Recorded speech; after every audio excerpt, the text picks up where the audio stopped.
दोस्तों melting and रीकास्टिंग concept पे 3D menstruation के अंदर आपने बहुत सारे सवालों को देखा होगा, जिस पूरे वीडियो लेक्चर के जरिए हम इसी कॉन्सेप्ट को सीखने वाले हैं। जिस तरह से हमने 2D मेंस्ट्रुएशन के अंदर कर्व ग्रेजिंग कॉन्सेप्ट को सीखा, बेंटिंग ऑफ वायर कॉन्सेप्ट को सीखा, फेंसिंग एंड पावरमेंट कॉन्सेप्ट को सीखा, और उसी तर्ज पे हम चलेंगे 3D मेंस्ट्रुएशन के अंदर, जहां पे मेल्टिंग एंड रीकास्टिंग कॉन्सेप्ट को हम जड़ से उखाड़ेंगे। नमस्कार दोस्तों, मेरा नाम पंकज कपूर, आप सब देख रहे हो मेरा यूट्यूब चैनल। लीजिए screenshot, then we will start.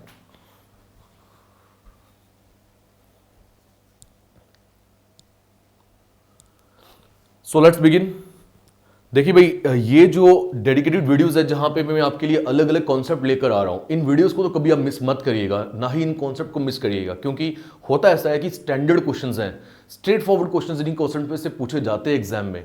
आप PYQs को देखिए, प्रीवियसली आस्क्ड MCQs को देखिए, पिछले जितने भी एग्जामिनेशन JK SSB ने कंडक्ट करवाए हैं, SSC ने कंडक्ट करवाए हैं, वो जरूर देखिए। वहां पर आपको ये जितने भी कॉन्सेप्ट्स के मैंने नाम लिए हैं अभी, इन पे सवाल देखने को मिलेंगे। जरूरी है, अलग से मैं वीडियोस भी इसीलिए ला रहा हूं क्योंकि आपसे ये मिस ना हो जाए, लंबी वीडियोस के अंदर ये कहीं पे गुम ना हो जाए।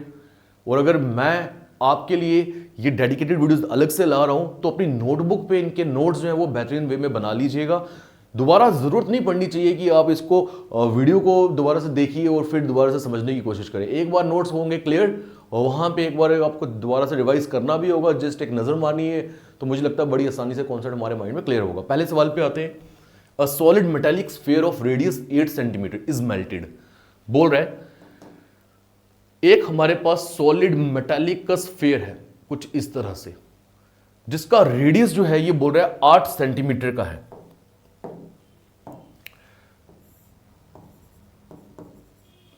इज मेल्टेड, इसको क्या किया गया? मेल्ट किया गया। मेल्ट करने के बाद इसको रीकास्ट किया गया। अब मेल्टिंग और रीकास्टिंग का मतलब आप समझ पा रहे होंगे। रीकास्ट का मीनिंग क्या हो गया? दोबारा से बनाना। तो जब इसको पिघलाया तो दोबारा से इसको बनाया स्मॉल स्फेरिकल बॉल्स में, जिनके रेडियस जो है वो 2-2 सेंटीमीटर के रखे गए। यानी मेल्ट करने के बाद हम कुछ छोटे छोटे स्फेरिकल बॉल्स जो है वो इससे बनाने की कोशिश कर रहे हैं, जिसके रेडियस क्या रखे गए हैं?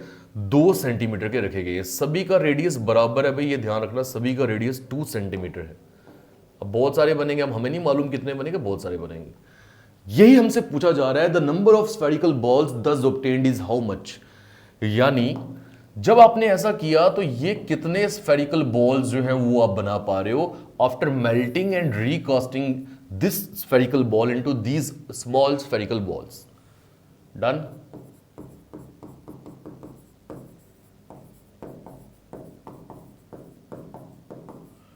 अब बताइए, जिस तरह से मैंने आपको इससे पहले भी एक कॉन्सेप्ट सिखाया है बेंटिंग ऑफ वायर में या वायर बेंटिंग में, हमने वहां पे देखा था कि कौन सा ऐसा पैरामीटर, कौन सा ऐसा वेरिएबल था, मैंने नाम ही ले लिया, कौन सा ऐसा वेरिएबल था जिसकी मदद से हम एक फिगर से दूसरी फिगर में जंप कर पा रहे हैं। याद है कुछ? वो पैरामीटर था। यहां पर आपको देखना है, फिगर तो एक जैसी है, ये भी स्फेरिकल बॉल है, ये भी स्फेरिकल बॉल्स ही हैं, बट कौन सा ऐसा वेरिएबल है जिसकी मदद से हम यहां से यहां पर आ पाएंगे। अब जब आप इसको मेल्ट करोगे तो मेल्ट करने के बाद होगा क्या? ये पिघल जाएगा, और जितना भी वॉल्यूम होगा इस स्फेरिकल बॉल का, क्योंकि अंदर से भरा हुआ है, जितना भी वॉल्यूम होगा इस स्फेरिकल बॉल का, मान के चलो भरा हुआ है, तो उस वॉल्यूम की मदद से ही आप क्या करोगे? छोटे छोटे स्फेरिकल बॉल्स बनाओगे। क्या ये पॉइंट आपको क्लियर हो रहा है? यानी मुझे ये समझ आ रहा है कि वॉल्यूम एक ऐसा कॉन्सेप्ट है या एक ऐसा वेरिएबल है जिसकी मदद से मैं यहां से जंप कर सकता हूं यहां पर। तो मेल्टिंग एंड रीकास्टिंग कॉन्सेप्ट के अंदर आपको बार बार देखने को मिलेगा वॉल्यूम एक ऐसा कॉन्सेप्ट है जिसकी जरूरत पड़ेगी। डन। तो यहां से हम वहां पे जा पा रहे हैं किसकी मदद से? वॉल्यूम से। यह भी अब आपको क्लियर होना चाहिए। अब स्फेरिकल बॉल है तो स्फेरिकल बॉल या स्फीयर का वॉल्यूम क्या रहता है वो भी याद रखिएगा, 4/3 πr³। This will be the volume of what? Sphere. Done. अब आपको फिर किस वे में करना चाहिए इन क्वेश्चंस को सॉल्व? अगर मैं आपको बोलूं कि इसका आंसर आप चुटकियों में निकाल सकते हो तो शायद आप भरोसा ना करो, मैं बताता हूं कैसे इसका आंसर कैसे निकलेगा। 8 सेंटीमीटर है, नीचे 2 सेंटीमीटर है ना, 8 बड़े वाले का है, छोटे वाले का 2 है, 8 divided by 2 that will B 4 centimetre, और 4 का क्यूब करोगे 64, that will be your answer. 64 will be your answer. कुछ इसी तरह का सवाल ये भी है। सेम सॉलिड मेटालिक स्फीयर है, रेडियस 10 सेंटीमीटर का है, जैसे वहां 8 सेंटीमीटर का था, यहां भी इसको मेल्ट किया, रिकास्ट किया। स्मॉल स्फेरिकल बॉल्स में जिनका रेडियस 2 सेंटीमीटर रखा, वहां भी 2 ही सेंटीमीटर था। यहां भी पूछ रहे how many spherical balls are thus obtained, तो इसका भी आंसर अगर मैं शॉर्ट वे में समझने की कोशिश करूं तो मैंने क्या बोला, 10 सेंटीमीटर को डिवाइड करो 2 सेंटीमीटर से, यानी 5 सेंटीमीटर मिलेगा आपको, 5 मिलेगा, 5 का क्यूब करो 125, यहां आपको 125 छोटे छोटे स्फेरिकल बॉल्स देखने को मिलेंगे। कितना आसान रहा। आइए मैं बताता हूं अब ये कैसे किया हमने, वो अब ध्यान से समझिए। जो मैंने करा है मैं आपको बता रहा हूं, यहां पे लिखे R upon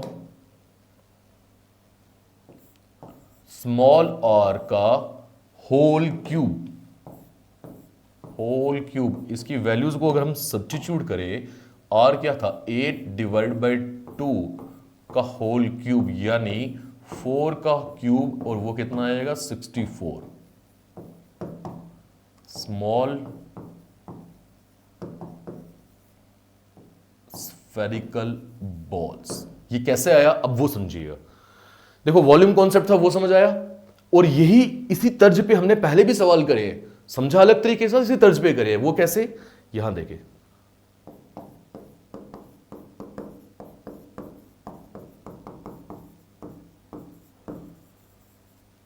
number of spherical balls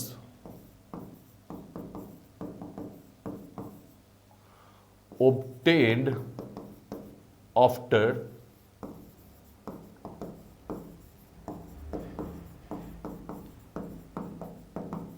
melting and recasting, that will be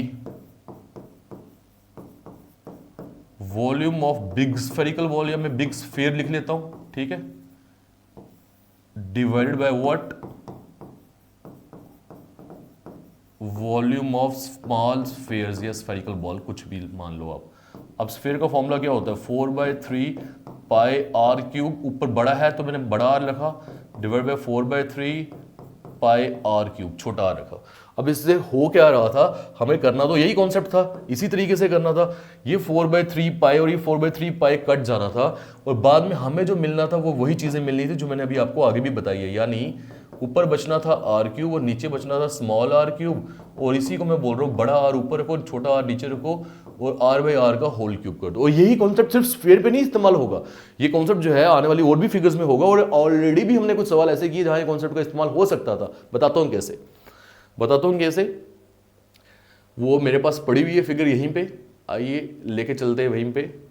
हाँ जी, तो ये जो मैंने आपको क्वेश्चन करवाया कहीं ना कहीं ये भी आप बोल सकते हो इसी तरह का है, बट मेल्टिंग और रिकास्टिंग शब्द का इस्तेमाल यहां नहीं करा हुआ था, इसलिए मैंने आपको इस तरीके से बोला नहीं, और वो मैंने मेल्टिंग रिकास्टिंग कॉन्सेप्ट के अंदर इस सवाल को रखा भी नहीं। हालांकि रियलिटी में अगर इसके डीप जाओगे आप तो देखने को यही मिलेगा आपको। क्या यहाँ पे नहीं हमने देखा था कि बड़े क्यूब में से छोटे छोटे क्यूब्स कितने निकाल सकते हो, जैसे यहाँ पे हम देख रहे हैं आज बड़े स्फीयर में से छोटे छोटे कितने स्फेरिकल बॉल्स निकाल सकते हो, क्या यहाँ पर नहीं यही फॉर्मूले का इस्तेमाल हुआ, number of cubes will be volume of bigger cube divided by volume of smaller cube.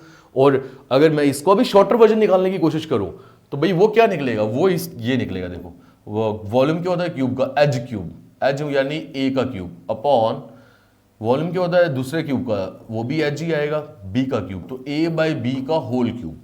आप कर सकते थे ये, अगर आप ऐसे करते तो ए ऊपर कितना था 100 था ना, 1 मीटर यानी 100, और बी नीचे कितना था, वो था 10, 100/10 का होल क्यूब, यानी यहीं पे कैंसिल होता तो 10 का क्यूब हमारे पास कितना आता, 1000 आता, जो यहां देख रहे होंगे आप। ये पिछले लेक्चर का सवाल है, बट मैं क्यों नहीं बोलता हूं कि इस शॉर्टर फॉर्मूले को याद करके रखो, वो इसलिए नहीं बोलता क्योंकि अलग अलग शेप्स के लिए अलग अलग देखने को मिलेगा। वहां आर बाई आर का होल क्यूब था, यहाँ ए बाई बी का होल क्यूब आ जाएगा, तो ये जरूरी नहीं है कि ये याद रहे हमेशा, कहीं कंफ्यूजन भी हो सकती है। तो आप बेसिक कॉन्सेप्ट को रखिएगा याद, फिर कभी दिक्कत नहीं आएगी। मैं कभी ये बच्चे को नहीं बोलूंगा कि भाई, ये पहला सवाल आज का, मैं कभी ये बच्चे को नहीं बोलूंगा कि आप ये याद करो आर बाई आर का होल क्यूब ना, आप ये कॉन्सेप्ट याद रखो, फिर आपके लिए आसानी है, फिर मुझे कोई प्रॉब्लम नहीं है। डन नाउ, अब मुझे लगता है कि ये सेकंड क्वेश्चन भी आप समझ पा रहे होंगे कि मैंने कैसे किया था। यहां तो मैं शॉर्टकट यूज कर सकता हूं,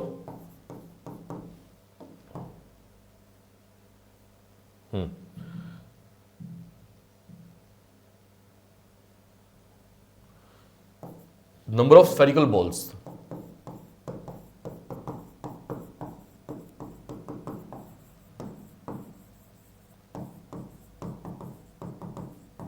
ये मैं आपके लिए लिख रहा हूं, आपको थोड़ी लिखना है यार। Obtained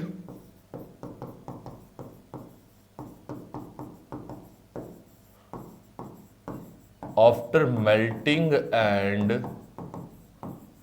recasting. तो मैंने क्या बोला, R बाय R का होल क्यूब करो।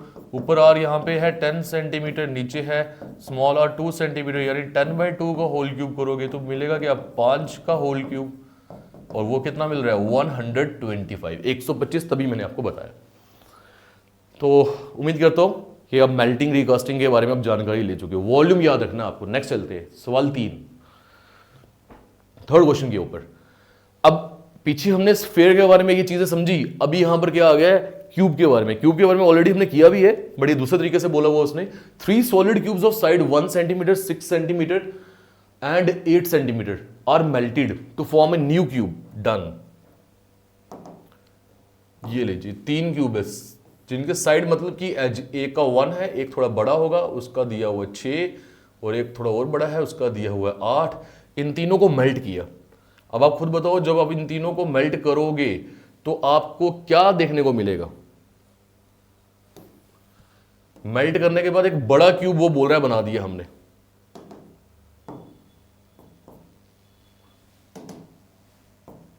तो जो बड़ा क्यूब होगा वो थोड़ा इस तरीके का होगा। इन तीनों को मेल्ट करने के बाद यहां तक पहुंचे हम, समझ रहे हो। Find the surface area of the cube thus formed. आप इसका सरफेस एरिया निकालिएगा।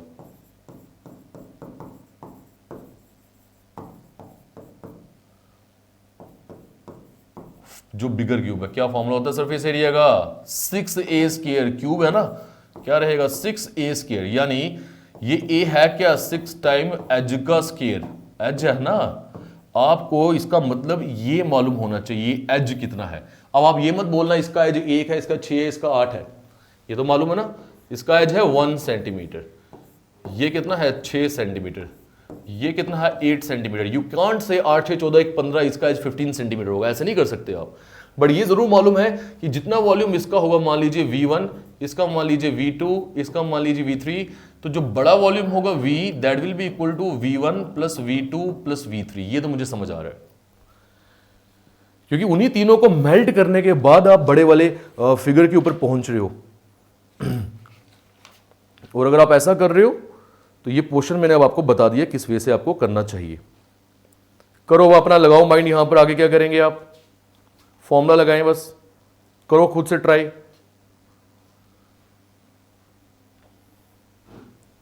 करो करो,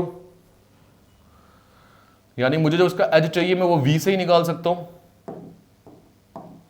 तो इसका वॉल्यूम जो है वो मैंने क्या बोला, V1 plus V2 plus V3 है।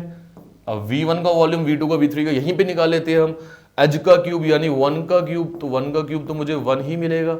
यहां 6 का क्यूब कर लो, वो मुझे 216 मिल रहा है। यहां पे 8 का क्यूब कर लो, 564 8×4 32, हाँ 512, 512 मिल रहा है। ठीक है, हाँ जी यही है ना, आना तो यही चाहिए, यही होगा। तो जब इन तीनों को आप ऐड करोगे, 1 प्लस 216 प्लस 512 कितना मिल रहा है, 2 6 2 8 और 1 9, 1 प्लस 1 2,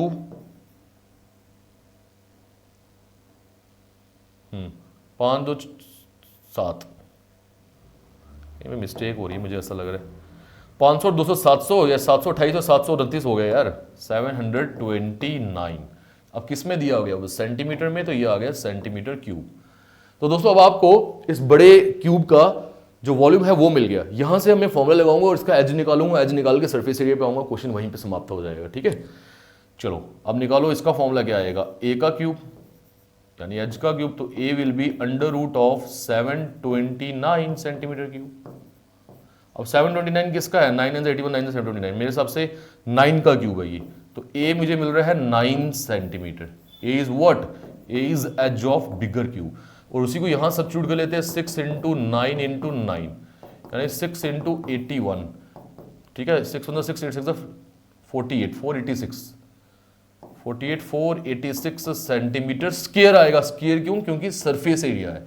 तो 486 कौन सा ऑप्शन सही है? सारे ऑप्शन देखो 486 वाले डिजिट्स वाले ही है। ऑप्शन नंबर 1 मेरे अकॉर्डिंगली सही है, बट मुझे एक बार इसका आंसर लेट चेक कर लेने दो भाई क्या आ रहा है। हाँ जी सही है, 486। डन। ये था हमारा थर्ड क्वेश्चन। अब देखो यहां पर भी कॉन्सेप्ट तो वही है, मेल्टिंग रीकास्टिंग का ही, बट वही मैं बोलता हूँ क्यों शॉर्ट फॉर्मूला याद नहीं रखना, क्यों कॉन्सेप्ट याद रखना है, क्योंकि क्वेश्चन को जब वो बदलेगा वहां दिक्कत आती है। यहाँ क्वेश्चन को बदला हुआ है तो दिक्कत आ सकती थी, बट कॉन्सेप्ट हमारा क्लियर था, हमें दिक्कत नहीं आई। आगे चलते हैं मेरे भाई। 3 cubes of iron whose edges are 6, 8 and 10, same question है, are melted to form into a single cube, even वो भी सेम है 6, 8, अच्छा वो एक 1 था वो एक 10 है, बस ये फर्क है। The edge of the new cube thus formed is, यहां एज निकालना है नए क्यूब का। क्या आपको समझ आ रहा है? यहां तक करना है, ये नहीं करना है, वो सेम पोर्शन रहेगा, बस एज निकालना है, सरफेस एरिया नहीं निकालना। ये लीजिए, मान लीजिए ये 6 वाला आ गया, मान लीजिए ये 8 वाला आ गया, ये 10 वाला आ गया, इन सबको ज्वाइन करके ये लीजिए एक बड़ा क्यूब बन गया। ठीक, this plus this plus this will be equal to this. अब इसका जो एज है ये वाला, ये एज कितना दिया हुआ है? 6 सेंटीमीटर। मतलब पिक्चर को विजुलाइज करके अगर आप सीखोगे कभी गलती नहीं होगी। इससे बेहतरीन वे से मैं भी नहीं सिखा सकता आपको। 6, 8, 10। अब आपसे पूछा क्या है? ये पूछा हुआ है, इसका एज जो है वो कितना है, जस्ट दिस थिंग। वही बात आपको समझ आना चाहिए, इसका वॉल्यूम V1 होगा, इसका V2 होगा, इसका V3 होगा। जब इन तीनों को आपने मेल्ट किया होगा, मेल्ट करने के बाद वॉल्यूम ही एक ऐसा वेरिएबल है जिसकी मदद से मैं वहां तक पहुंच सकता हूं। मेल्ट करने के बाद मैंने एक बड़ा वॉल्यूम वाला एक क्यूब बना दिया, यानी इसका जो वॉल्यूम होगा V, that will be equal to V1 plus V2 plus V3। Done. तो वॉल्यूम निकालिए यहां पे। अब एज का क्यूब यानी 6 का क्यूब यहां पे मिलेगा मुझे 216 सेंटीमीटर क्यूब। यहां पे क्या आएगा? 8 का क्यूब, 8 का क्यूब, वो मिल गया मुझे कितना? 512 सेंटीमीटर क्यूब। और यहां मुझे मिल रहा है 10 का क्यूब यानी 1000 सेंटीमीटर क्यूब। और अगर आप इन तीनों को ऐड कर लो, इन तीनों को, 15 2 17, 1728, 1728 सेंटीमीटर क्यूब मिल रहा है। और ये किसका होगा? ये इस फिगर का होगा वॉल्यूम। डन। तो भाई V मिल गया मुझे 1728 सेंटीमीटर क्यूब। अब वही फॉर्मूला एज का क्यूब, फॉर्मूला लगाना पड़ेगा, इक्वल टू 1728। तो मुझे यहां से एज कितना मिला फिर? Cube root of 1728। मेरे अकॉर्डिंगली ये 12 सेंटीमीटर आंसर होगा। 12 का क्यूब है 1728। क्यूब्स और क्यूबॉइड याद रखिएगा। 12, ऑप्शन नंबर 1 12 सेंटीमीटर बिल्कुल सही आंसर है। तो ये था क्वेश्चन नंबर 4, नोट करिए, फिर चलते हैं आगे।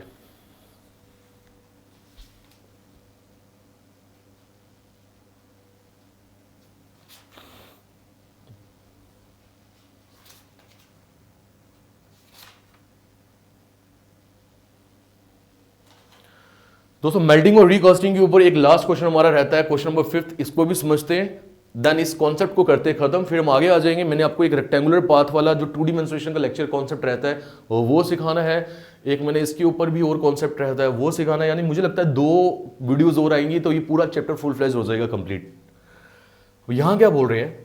अ spherical ball of lead 3 centimetre. Lead कोई एक बेसिकली स्फेरिकल बॉल है, भरा हुआ बॉल है, जैसे खाली नहीं है, हॉलो नहीं है। लेड मतलब एक मेटल का नाम लिया हुआ इसने। 3 सेंटीमीटर उसका डायमीटर है, उसे मेल्ट किया, रिकास्ट किया 3 स्फेरिकल बॉल्स में।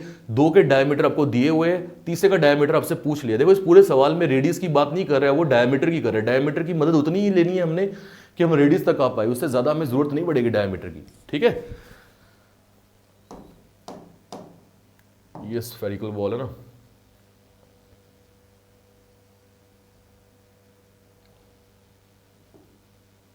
यानी बड़ा स्फेरिकल बॉल था। अच्छा, बड़ा स्फेरिकल बॉल है, उसको मेल्ट किया और छोटे छोटे 3 स्फेरिकल बॉल बना दिए। 1 बड़ी, तीनों बराबर नहीं है। दोस्तों ये सवाल बाकी सवालों से यहां पर अलग हो जाता है, क्योंकि वहां पे अभी तक हमने देखा कि जितने भी चीजें आप बना रहे हो वो, बाकी कौन से कह रहा हूं मैं, इनकी बात करो। यहां पे जो स्फेरिकल बॉल्स बना रहे हो वो एक जैसे बॉल्स बना रहे हो, 2 सेंटीमीटर वाले ही बॉल्स बना रहे हो, देख रहे हो ना। बट यहां पर वो नहीं है, यहां पर उनका अलग अलग रखा गया है, इसलिए ध्यान दीजिएगा। ये बड़ी जरूरी बात बोल रहा हूं मैं।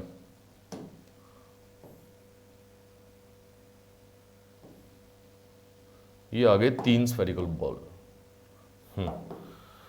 अब जो जो दिया है वो लिखते हैं हम। Spherical ball of lead 3 centimetre diameter, इसका डायमीटर पूरा दिया हुआ है 3 centimetre. Is melted and recasted into small spherical ball, diameter of two of these are 1.5 and 2 centimetre. यानी तीनों फिर बराबर नहीं है, मैंने अभी बोला शायद बनाया नहीं, ये तीनों बराबर नहीं है, मेरे को हटाना पड़ेगा इन्हें। एक दिया है 1.5, एक दिया है 2, थोड़ा बड़ा बना लेते हैं। अब तीसरे का मुझे नॉलेज नहीं है, वो मैंने इतना सा बना दिया।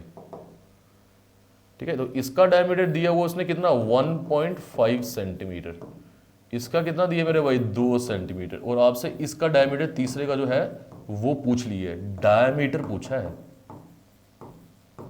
तो आपके माइंड में पहले ये आ जाना चाहिए, डायमीटर कैसे निकलेगा, ट्वाइस ऑफ रेडियस। यानी मुझे पहले क्या चीज निकालनी पड़ेगी, इसका रेडियस निकालना पड़ेगा। वो कैसे पहुंचेंगे देखते हैं हम। तो क्या आपको समझ आ रहा है कि यानी इन तीनों को अगर मैं जोड़ लेता तो ये मिलता, या फिर इसको तोड़ा तो ये 3 मिल गए। वॉल्यूम ही वो एक ऐसा कॉन्सेप्ट है, वेरिएबल है, जिसकी मदद लेनी पड़ेगी दोबारा मेल्टिंग रिकास्टिंग में। बट करोगे कैसे आप, करोगे वैसे ही जैसे भी मैंने पीछे आपको ये वाले शेप्स सॉल्व करना सिखाई ना, इसी तरीके से आप समझ लो और कर लो इसको भी। देखो कैसे, आपको ये पता चलना चाहिए कि ये जो वॉल्यूम है that will be equal to V1 plus V2 plus V3। Formula लिखना पड़ेगा मुझे लगता है।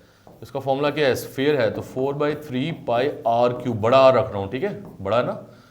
यहां भी क्या आएगा 4/3 पाई R1 का क्यूब प्लस 4/3 पाई R2 का क्यूब प्लस 4/3 पाई R3 का क्यूब। अब आपको देखने को मिल रहा होगा 4/3 पाई की तो मदद लेनी नहीं है हमने, क्योंकि ये तो सारे कैंसिल आउट हो गए, ये कॉमन लेके यहाँ से कट हुई हो गया, पीछे वही रेडियस बचते हैं। तो बस उसको सॉल्व कर लो फिर। यानी आर क्यूब जो होगा will be equal to R1 का क्यूब प्लस R2 का क्यूब प्लस R3 का क्यूब।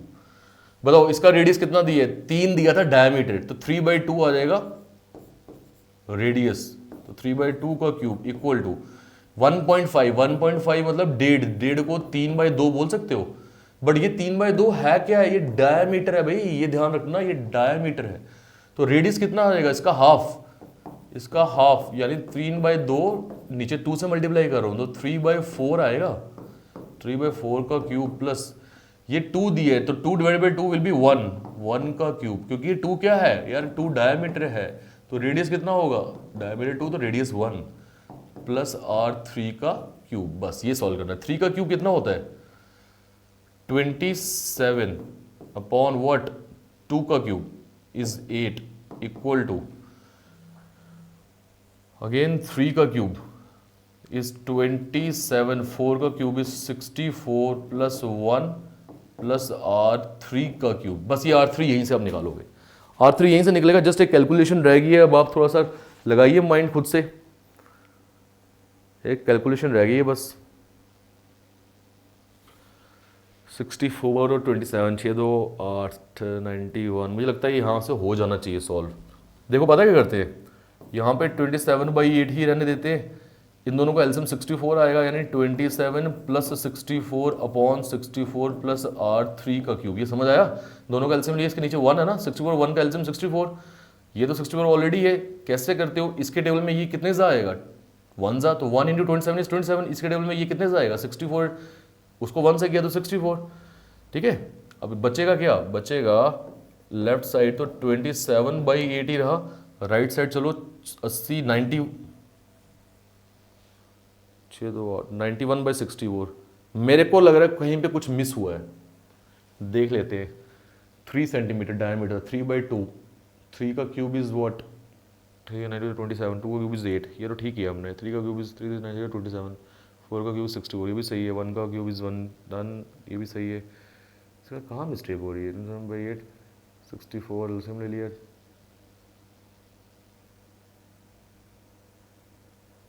नाइन्टी 91/64 आ रहा है। वैसे ये कट तो नहीं सकते थे, हाँ मिस्टेक हो रही है यार। चलो equal to what 91/64 plus R3 का क्यूब।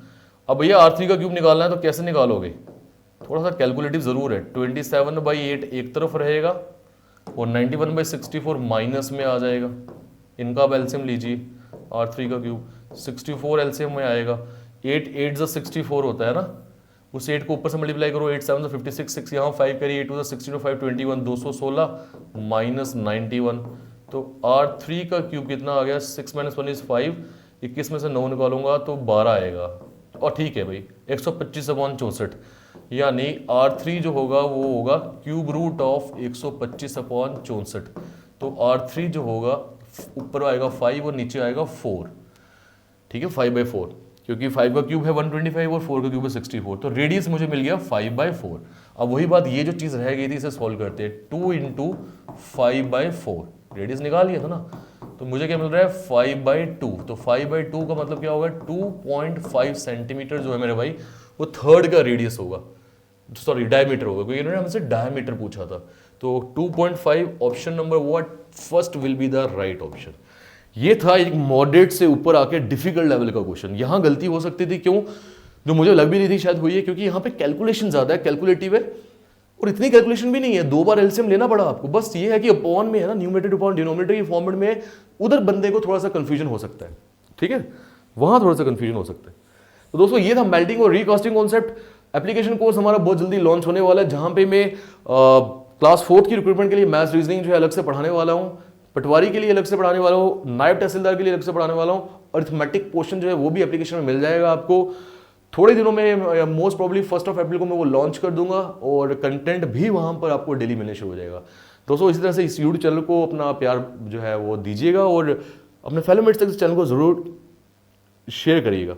इस चैनल के ऊपर वीडियोस इस तरह से बनी रहेगी। मिलते हैं नेक्स्ट में, till then take care, good bye, जय हिंद।